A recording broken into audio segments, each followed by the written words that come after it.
I lost my father when I was 2. We were 4 kids that my mother was bringing up. She had no education. So you were used to struggle, and you were used to watching money be used very carefully. What's the toughest conversation you've had with an owner, and what did you learn from it? Well, what's the most uncomfortable conversation I've had with an owner? And it's happened more than once. When we started 31 years ago, there was no one in the mid-market. No one means no one. There was the top end and there was rubbish. Training people to become vibe coders, and in different departments, people are launching their own little tools to solve for a particular use case. I think the word of caution on AI to me is don't lose your voice.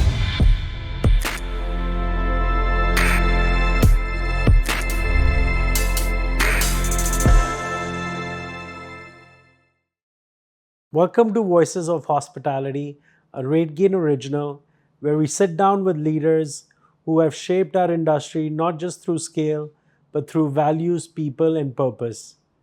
Today, I'm delighted to be joined by Mr. Ajay Bakaya, Chairman of Sarovar Hotels and Resorts and Director of Louvre Hotels India, one of India's hospitality's most respected and enduring leaders. Thank you for joining us, Ajay. Thank you so much. Thank you. I'm grateful. Okay, great. Ajay, so we'll start with our first section. We're going to talk about your journey, the evolution, the philosophy that you have had as you have built these businesses, and your journey really spans through Oberoi and Sarovar. Both are iconic brands with very different cultures. But when you look back, what was one failure, disagreement, or uncomfortable moment that shaped the leader that you are today? A couple of them actually. And Bhanu, it's a long journey, so I have lots of stories. It's 47 years now since I started off in the hotel business with Oberoi Hotels. But a couple that stand out very strongly and that give you strong lessons. I moved from being an Oberoi general manager to being a number 2 in a very large hotel in Australia, now a 900-room hotel. And I was at the reception desk one morning helping out the team. And just to give you an idea, there's 6 rows of people checking out, and they're 10 deep each row. So there's large numbers there. It's overwhelming at times. So I said to my supervisor, Lindsay, why don't I do your? So he said to me, Ajay, you're here. Great. Can you help us do all the credit card checkouts? And I said, yeah, sure. But I said, can you show me once? So coming from an Oberoi background, you never really did things with your hands, particularly anything to do with computers in those days. There were people who did all the stuff for you, and you were just this big man directing things. So he said, okay, it took 2 minutes, explained things to me, and then I carried on. This carried on for a good 2.5 hours, and then I came back in, and Lindsay followed an hour later, and he said, look, thanks for your help, but AJ, a director who can't check out a guest on a credit card is really no good to me. So it was great learning that you had moving from one scenario to another to a very different scenario, technically, technologically, culturally. You had to be better prepared to handle and to adapt. And if you didn't, you were dead. So that was one strong lesson. The other one was for a brief period in my working career, I was selling shoes and shirts, men's shoes and men's shirts in the European chain store market. I was based in Amsterdam, and I vividly remember a meeting with a buyer, the German head of Bata. He was selling shoes, and I had a presentation in front of him. And he said to me, we have lots of problems with India. And I said, okay, but I'm very confident of myself and my company, and we'll deliver. And if I don't get you goods on time, you don't pay me. So he said, look, that's nice of you to say, but empty shelves in my stores are not going to help me.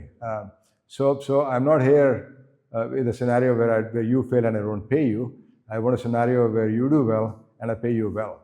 And I think that's one thing to learn for hotel people. It's not about saying I will refund you or anyone ever having to ask you for a refund. It's about getting it right, because customers are there, they're happy to pay as long as you do what you're expected to do. So two strong lessons. Yeah. Well, I have to say, I can see that you have adapted really well as you have evolved and built such a great brand. And I agree with you on being first time, right? This is how I say it to my teams also, whenever we are delivering to our customers. But I've often heard you say in hospitality, it's people before rooms. But leaders today face pressure from owners, guests, OTAs, and there's this margin pressure. So, where is the industry struggling to stay people first, and how do we fix that? I think it's a philosophy. Pressure has always been there, one kind or the other. Technology and screen time just adds to the pressure, but the pressure was always there. So it's a question of how you lead. What's the underlying philosophy? And in my mind, the underlying philosophy of any business, the prime motive that drives the business cannot be making money. And don't get me wrong, Bhanu, every business must make money. If you're in business, you're in there to have a strong bottom line, which should increase year after year after year. But there has to be a bigger motive that drives your business. And if you don't lose track of that motive, and in our case, it's happier guests every single day. And everything else is either noise or things that come second, third, fourth, fifth, or several notches down the line.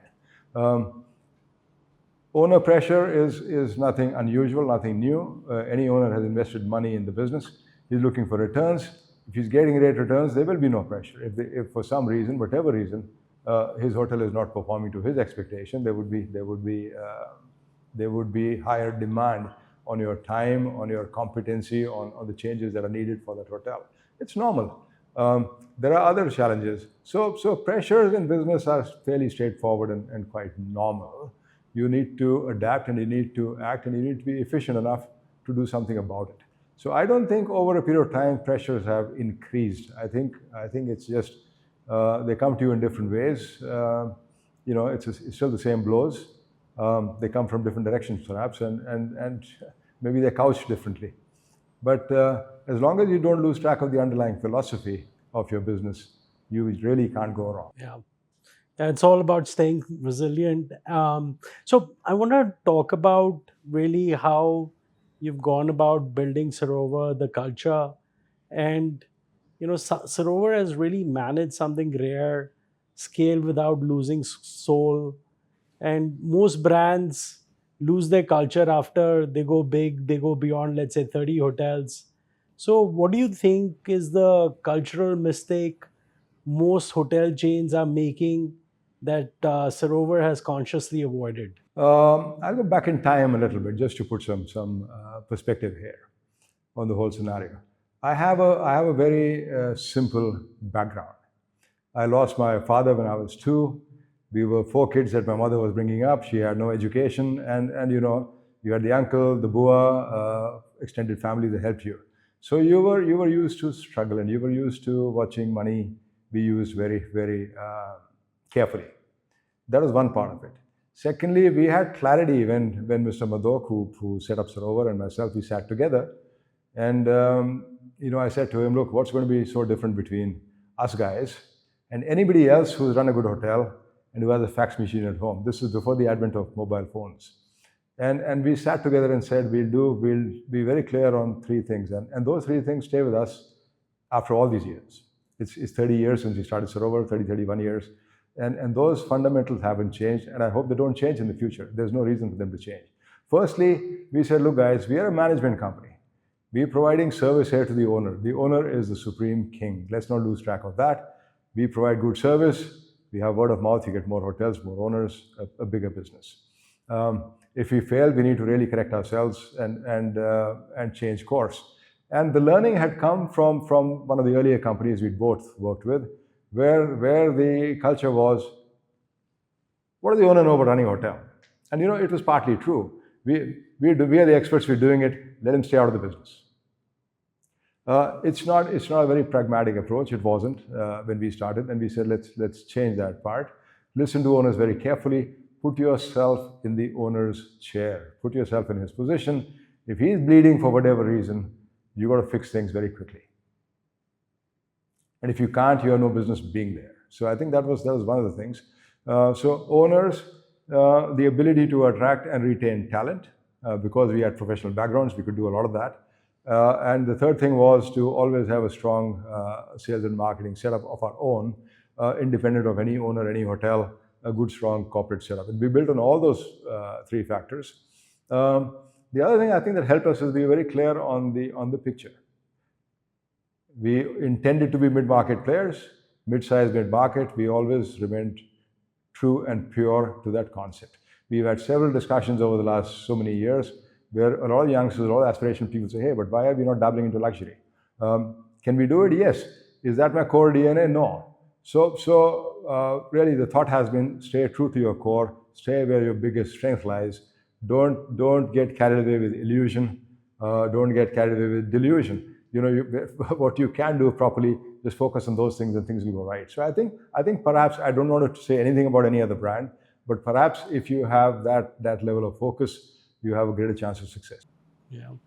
No, I really liked what you mentioned about balancing the needs for every stakeholder involved, whether it's your owner, the employees being best place to work for, and obviously your guests, as you said, having happy guests. So I want to take a moment and talk about the owners.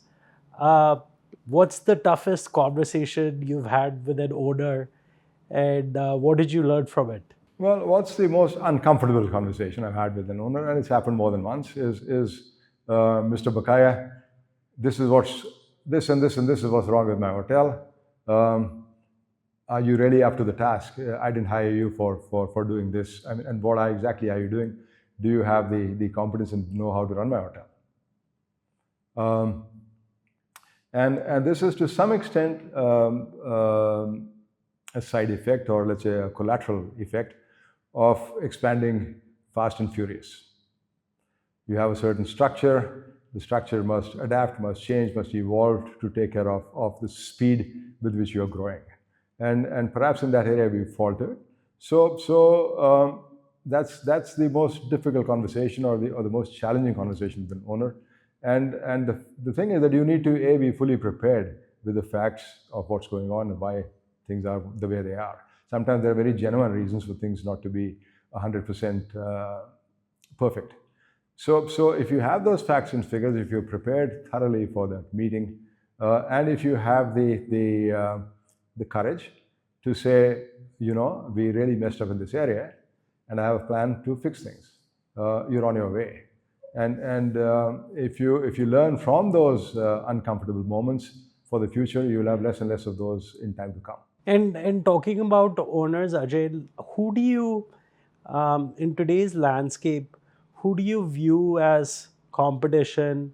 And do you feel like you're also competing with the international brands? So if I were an owner, how would you differentiate yourself from what other options I have as an owner? Okay, so when we started 31 years ago, there was no one in the mid-market.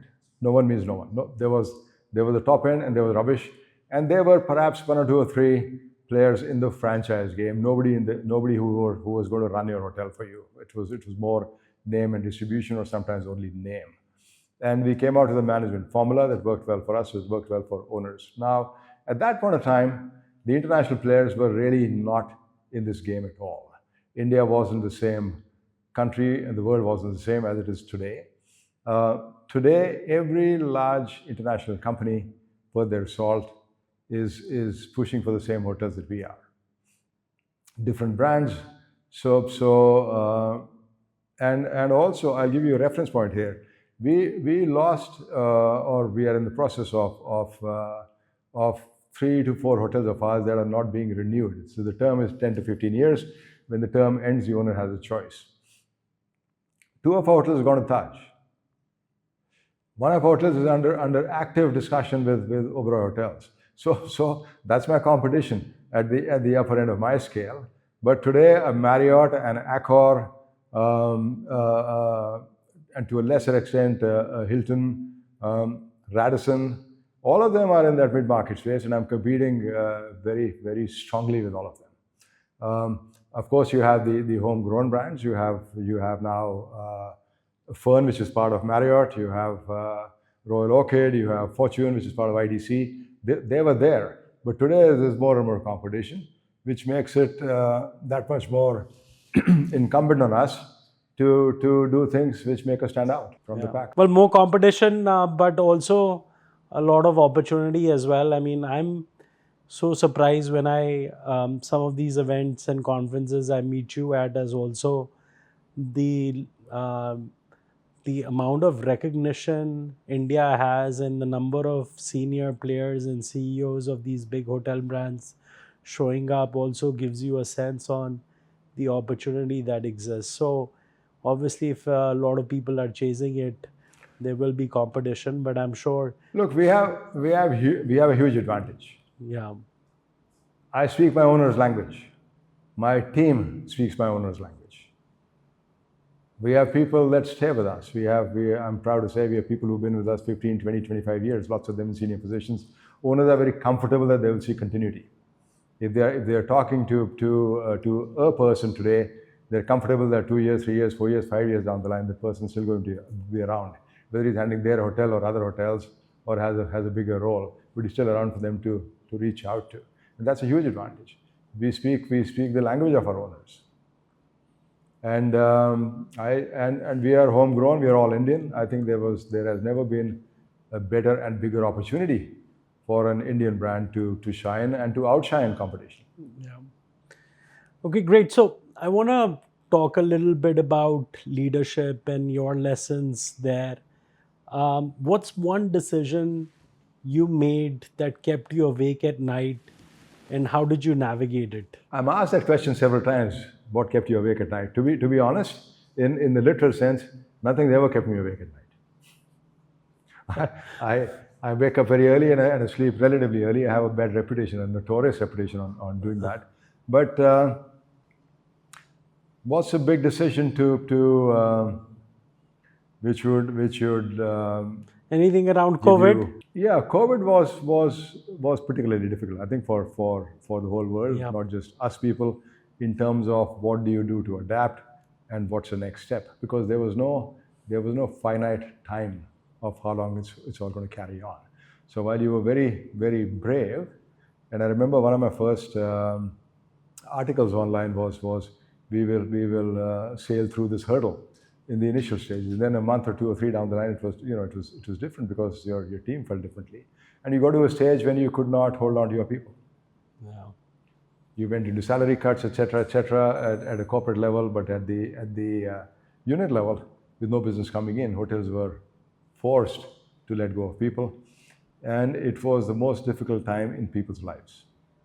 And I don't think a lot of those people forgave us for it. Nothing that we could have done very differently. Those decisions had to be made. But yeah, COVID was a scenario of what next, what next, what next. Now, the thing is, in all those situations, however pessimistic they may be, you have to remain optimistic. And you have to go back to the last scene of Gone with the Wind and say, tomorrow is going to be another day. Yeah. And you have to pass on that positivity. Yeah. So one of the good things we did during COVID was we converted one of our hotels into a hospital. And this is a time when you have no oxygen cylinders and no this and no that, and we managed to get all of that in because we tied up with the hospital, we tied up with Fortis, we tied up with Imoha, the elder care company, and we converted this 45-room hotel in Gurgaon into a hospital. Now the thing was, who's going to be the first one in from the service team? Nobody wanted to enter the hotel. It was the peak of COVID. So I walked in there and I sat in the lobby. And I said to people, guys, no obligation, I understand how you feel. But we're trying to get this thing going. And sure enough, in half an hour, 1 hour, 2 hours, you had people coming in and pouring in, and everybody chipped in. So I think when you talk leadership, well, leadership's, a lot of the time it's from behind the scenes and you're a general looking at the larger screen and directing your troops. So sometimes you've got to be out as infantry leading the charge. And yes, COVID was tough. And there were things you just could not do at that point of time, however much you wish to. And as a management company, you were dependent on the largesse of the owners towards their employees, most of whom were very generous. And the people said, look, in the worst case scenario, if I can't pay them, please ask them to collect rations every week. We'll make sure people are well fed all the time. No, COVID was, like you said, it was a very difficult time for all of us, especially in the industry. But I do feel like one of the things that came out was like a big change in how humans think about lives and how it's all about living in the moment and having experiences. So, as an industry now, I think there has been a big shift after COVID in terms of people's aspirations for experiences and travel, and Yes. that fundamental shift has created, we've actually become beneficiaries of that. But moving on, you're very disciplined, fit, and structured, and disciplined. It isn't always very fun. So, what's that one personal routine you absolutely hate, but you still do it because it makes you a better leader? I think the one thing that's important for anyone who's into discipline is that first thing in the morning when your eyes open or are not even open and the alarm rings next to you, that you roll out of bed. That's the toughest thing, because your body is saying to you very often, it's so cold, come on, another half an hour, you have all the time in the world. Today you have a late start anyway, so why bother? And it's okay, you miss a day. So that is the magic moment when you roll out of bed and you stand on your feet. After that, the day opens up for you as you want it to. Yeah. And I think any form of discipline, any form of workout, etc., that's the crucial moment. Rolling out of bed and taking the first step. Yeah. Sometimes you're sore, sometimes you're just bored, sometimes you've slept late, all sorts of things. Sometimes there's bad news, sometimes there's euphoria. But the key is, whatever is happening around you, you roll around and you roll out of bed and you get on your feet and you take the first step. Things are much better after you do that. No, you're absolutely right. It's also a mantra in Atomic Habits that they talk about, that you just need to get into the rhythm. And they talk about an example that if you want to go to the gym and you've never gone to the gym or you've been lazy about it, just show up at the gym even though you don't work out. So you at least get into the rhythm, and then eventually you'll start working out as well. It's a great book, that one. Yeah. So I want to talk about Indian hospitality scene, and uh, I mean, we have Taj and Oberoi, and we have you, but we've not really built a global hospitality brand like a Marriott or an Intercontinental or an Accor scale. What's the real reason behind it? Because Indian hospitality is great. Is it mindset? Is it the capital, talent, or something else we don't openly talk about? Why don't we have, something equivalent to a Marriott? Good question. I think it's a combination of factors.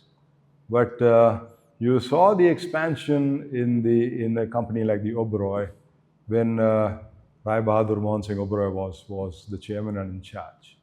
And the company expanded across all sorts of borders, from India all the way to Melbourne and to Adelaide in Australia, to Singapore, to in our neighborhood, to Nepal, to Sri Lanka, in the earlier days in what is now Pakistan, and also to Egypt, and they ran the finest hotels in the world. So they'd made that start. And while mindset, yes, is a barrier. Mindset was a big barrier in the eyes of the world when they perceived India, and in the eyes of your international traveler when he perceived India. But the Oberois did lots to negate that mindset. But however, mindset, yes, from 1947 till the mid 90s, when we started opening up the economy and opening up the country, there was strong mindset which did not necessarily give you the right playing field to push an Indian brand or Indian hotels. I think that was one opportunity that started off and then sort of was opportunity lost. Very recently, Taj has taken that stride. They're going international, perhaps slowly and selectively, but they're building on that on the platform that they had, and they're building on very large numbers within the country. So I think the first step is that in your own backyard, you're stronger or as good, and in many ways better than the strongest international competitor. And that's happening in India now. Once you build that as a base, and as I said, there has never been a better opportunity for an Indian brand. You have more Indians traveling out of here to other parts of the world, and they're more than comfortable with your brand. You have more people coming into the country that for work that used to before. So you have great opportunity. So I think in the next few years you'll probably see it right. Capital, to my mind, is not the big constraint. If you're doing something right, you'll always have people putting capital behind you. It can't always be yours. That's too slow a process. But capital is not an issue. Mindset is an issue. And whoever is heading that expansion and taking the brand overseas needs to think very, very positively about the brand. I was saying that on a smaller scale, we run today the finest hotel in the country in Zambia. It's a long way from here. I compete with an Intercontinental, I compete with the Hilton, I compete with the Holiday Inn, I compete with the Radisson Blu.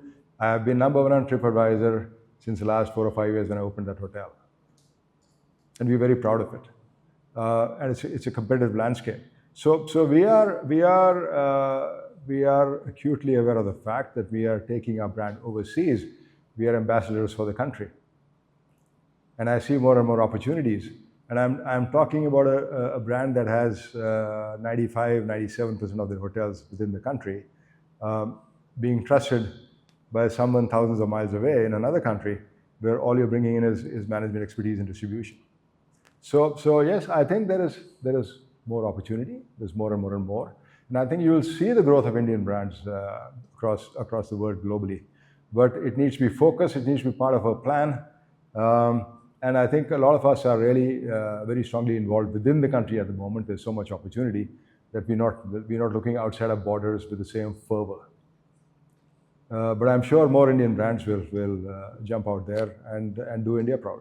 I agree with you. Let's dominate in India in our home turf before we look to go internationally. We were talking about the Indian hospitality scene. If there's one thing in the Indian hospitality ecosystem, a mindset, a practice that we should change that would instantly elevate the industry, what would that be? Do away with the concept of compromise. We're too comfortable with compromise.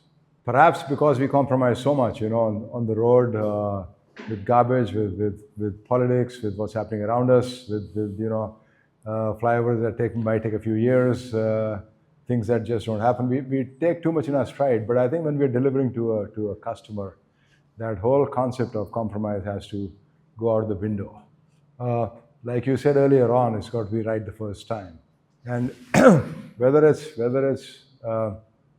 something as simple as heating up the cup or the mug of tea coffee with hot water, rinsing it with hot water before you actually prepare the tea or the coffee, so it's warm when it reaches the guest's hand, or something, tiny affairs, a piece of paper on the floor. Yeah. We need to build a culture where these are not okay and these are not accepted by us, and that needs to be inculcated, indoctrinated into every single individual in the business. I couldn't agree with you more. I also believe that not just as an industry, but as a country, it's changing.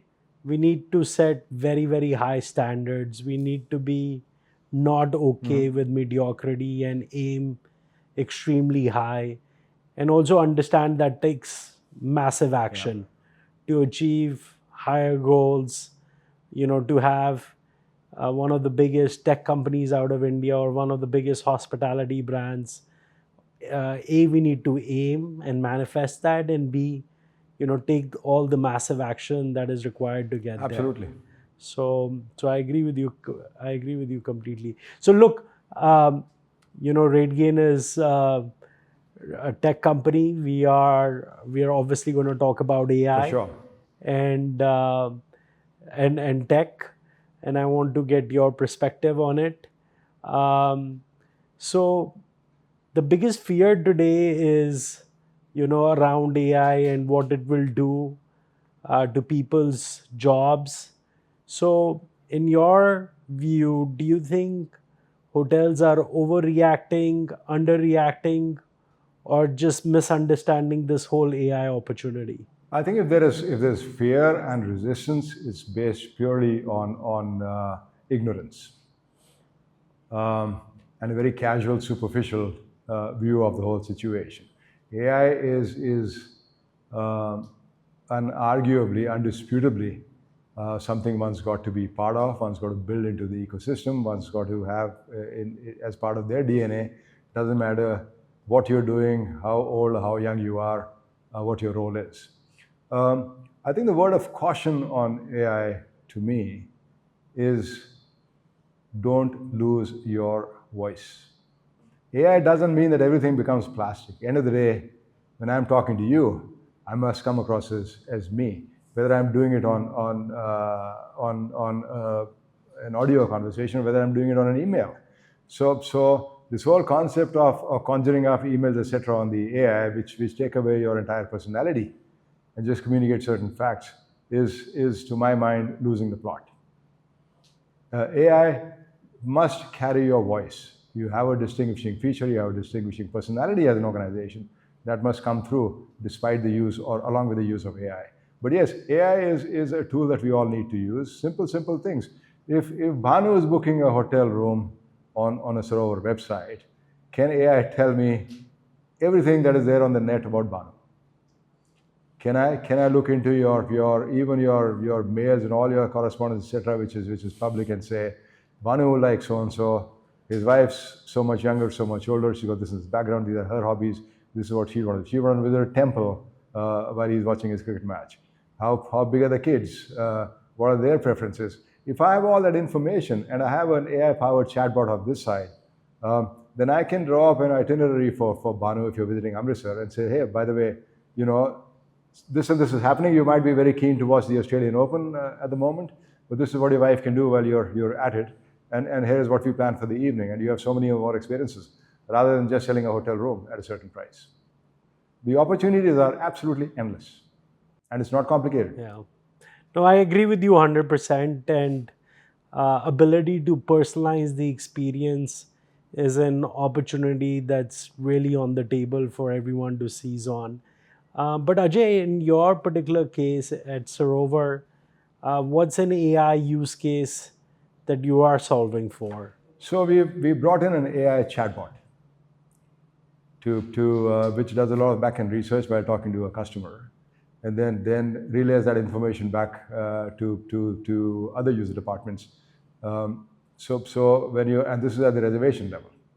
When you're booking your hotel room on different channels, we have a lot of info that goes both ways, helps us build a stronger marketing database. Very early days for us. We're not the front runners in this game, but we're still finding our feet, and we're pushing very hard to make sure that everyone's on the same level. We have a management training program. So we take young boys and girls who are in their early 20s, fresh out of hotel school, and put them through a 1-year program. And one of the things we're doing for them is make sure that they have someone come and talk to them and help them build that AI experience, help them build that AI sort of a vibe coding experience. So any kid of 20 can build a website with AI help in 15-20 minutes. Simple things. If you're taking meeting minutes at the end of the meeting, can the AI direct the people who have to take action to say so and so your follow up, so and so deadline, and move on. Look, there's so much that we can do in this area. Yeah. Still very early days, but we are we are embracing it, and I think there's no other alternative.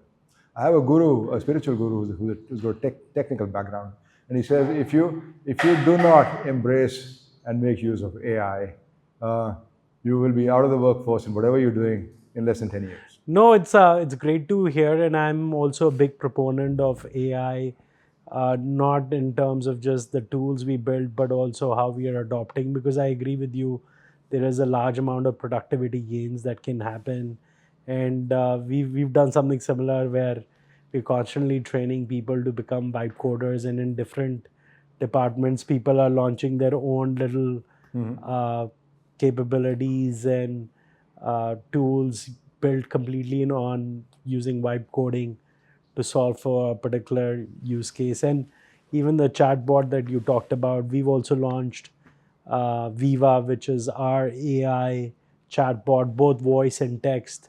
But what is amazing is as you continue to train it, it is able to remember everything and able to cross sell and upsell different capabilities, and it's able to speak 100 languages, right? I even, just for fun of it, I even tried Haryanvi with it, Uh-huh. and it could even speak Haryanvi, which is pretty amazing. Bhanu, if I go back a couple of questions, Yeah.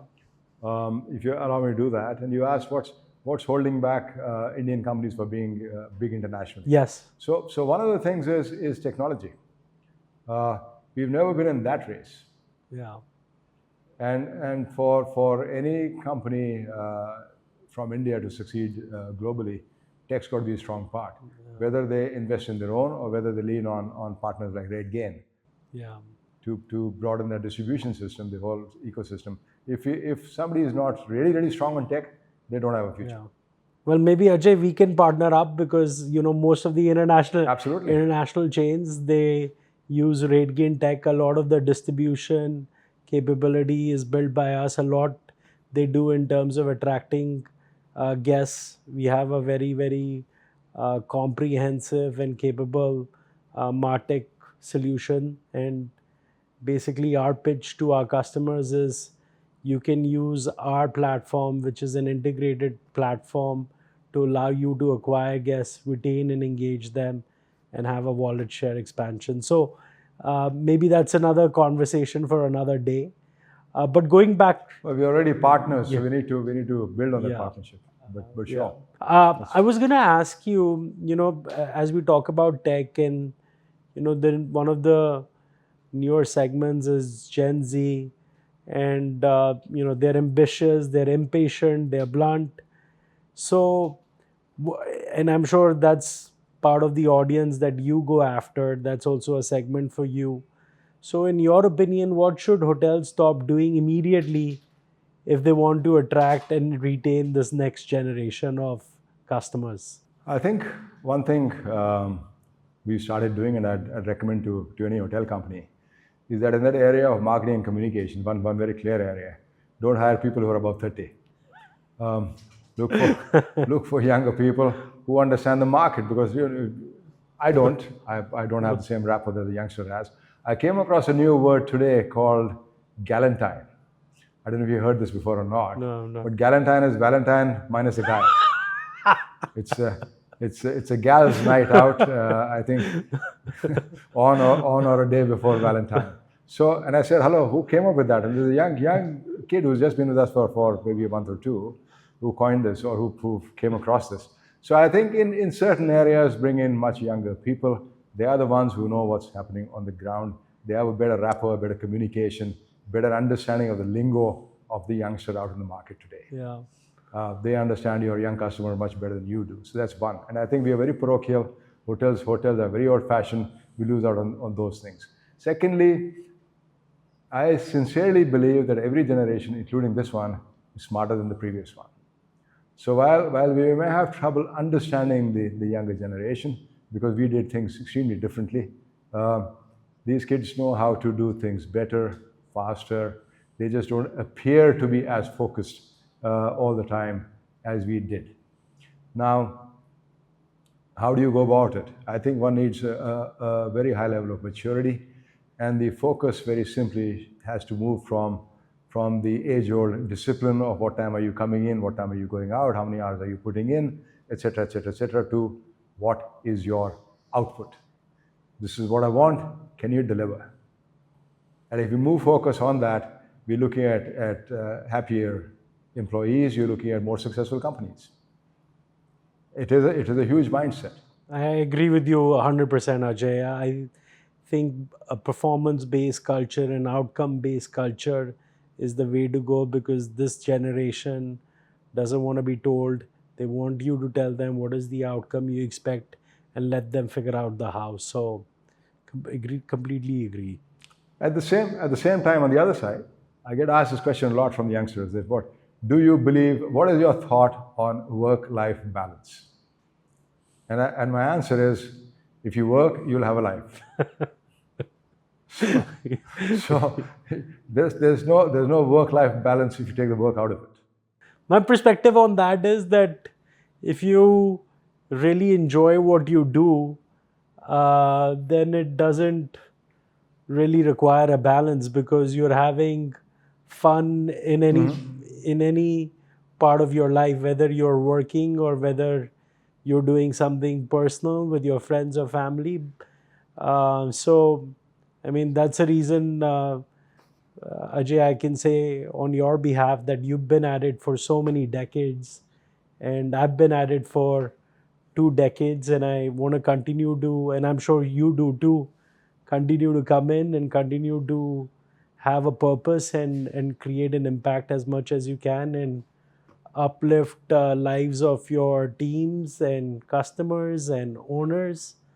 So yeah, I True, and if your heart is not in it, you'll never be successful beyond a certain period of time. So I think it's incumbent on companies. It's our responsibility as organizations to make sure that the younger people that are walking in today have the right environment to work the way they perceive it as a good, positive, encouraging environment. Yeah.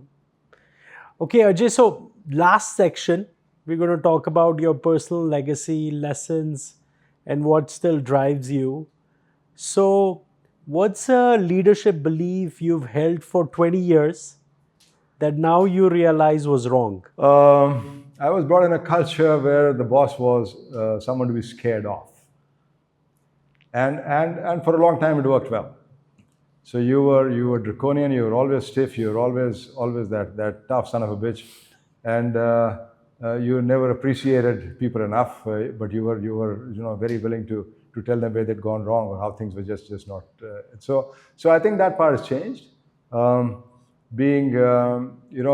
boss said to me always, Ajay, go back to all your bosses. The most effective boss has always been the most unreasonable. I think that view doesn't hold good anymore, and I don't think you need to rule by fear, because that only produces a small number of good people who have that ability to withstand all the drama and the crap and still carry on, and produces a culture where people are sort of pretend to perform when you're around and then take it easy when you're not there. So that has changed considerably in the last many years, and one has to evolve and adapt. So, are you saying you used to be a very tough boss and now you're not as tough? Absolutely. Yes. Maybe it's just age, but I think I have matured. Okay. So, Ajay, if you had to start your career all over again, let's say in 2026, what would you do differently? I'll have more fun. That's great. I'll have more fun. That's great. I was, one of my mantras in life from a former dean is always take your work seriously, never take life too seriously. Yeah. And I spent the first 10 to 20 years of my working career being totally and fully absorbed in my work. I knew more about my work and my hotel than I knew about my kids. Yeah. And I do that part differently now. No, I think that's a great life and a leadership lesson for all the young listeners. I think it's important to accomplish whatever you want to accomplish, but at the same time, this is a journey and it's very, very important to have fun. So thanks, Ajay, for sharing that. My one last question is, I always say, whenever somebody asks me how I'm doing, I always say I'm insanely awesome. It just feels very positive when I say that, and it for the recipient also it does something. So, what is that one thing, that one internal mantra, the one thing that keeps you inspired even when the world is chaotic and there's something new that's emerging every day? My mantra is pour your heart into it. As long as you have that sincerity, that's a line or the title book from the Starbucks founder. But if you have the sincerity, if your heart is in something, and you're willing to work towards it, you just can't go wrong. Yeah. So Ajay, thank you for sharing your journey and perspective so generously. I think Thank you, Bhanu. your insights have been a powerful reminder that hospitality is built on people, purpose, and humility. It's been really a pleasure having you on Voices of Hospitality by RateGain. Thank you. Thank you so much. Thank you. I'm grateful.